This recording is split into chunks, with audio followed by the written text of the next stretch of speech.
আমাদের আজকে কারোর এখনো চান হয়নি, এখন বাজে হচ্ছে 2টো। ও তোমার হয়ে গেছে? এই ভদ্রলোক আমার হয়ে গেছে। আচ্ছা তো বন্ধুরা দেখো রান্না বান্না সব কমপ্লিট। দেখো ভোগ প্রসাদের সাজা থালা, সাজা বলছি, থালা সাজানো হয়ে গেছে। আর এখানে মা কাটছে হচ্ছে গন্ধরাজ লেবু। এই গন্ধরাজ লেবু আর ঘি হচ্ছে গোবিন্দের মানে প্রসাদের একটা অন্যতম সৌন্দর্য আর স্বাদ।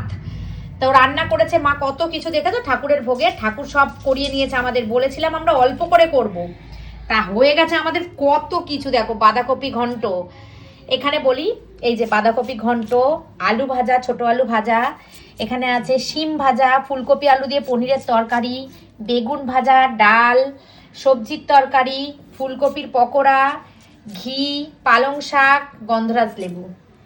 ঠিক আছে, 2টো থালা আমাদের এভাবেই সাজিয়ে দিতে হয়। তোমরা হয়তো অনেকে কমেন্ট করবে যে এরকম ভাবে দিয়েছো কেন, বাটি করে দিতে পারতে। কিন্তু ওমা চাটনি দাওনি? আচ্ছা আচ্ছা, চাটনি পায়েসটা আলাদা দেওয়া হয়েছে।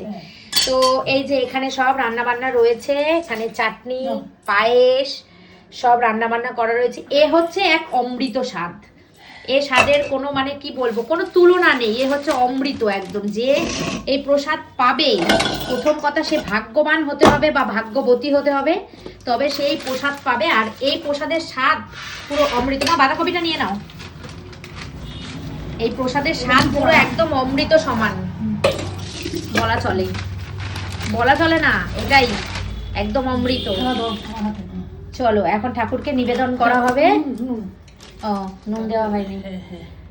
সব খাবার একদম স্বাদ করে দিতে হয় ঠাকুরকে। ও মা পান টান ওইসব দিয়ে দিয়েছি। দিয়েছো?